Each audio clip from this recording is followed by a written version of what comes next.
taşlara, Rabbin kimdir diye. Dağlar der Allah, taşlar der Allah, kuşlar der Allah. Dağlar der Allah, taşlar der Allah, kuşlar der Allah.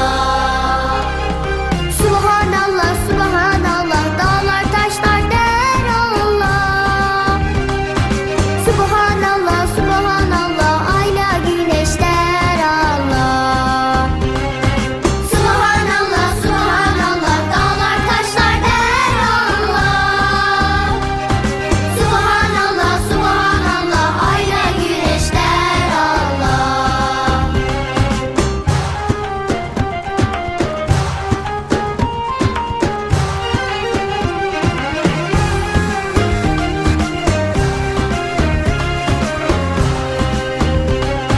Haydi sor yıldızlara, haydi sor bulutlara, haydi sor güneş aya, Rabbin kimdir diye.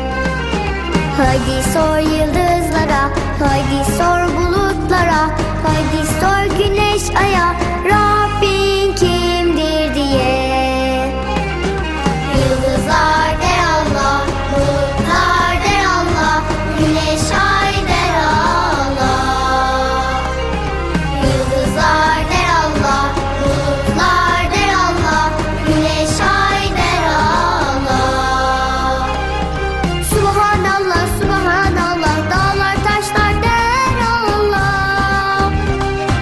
Subhanallah, subhanallah, ayla güneş der Allah.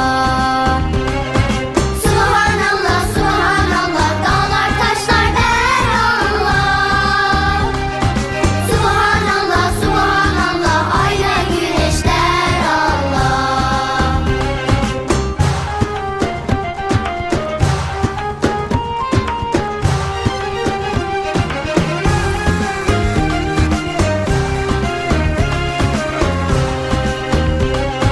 Hadi sor böceklere, hadi sor kelebeklere, hadi sor çiçeklere,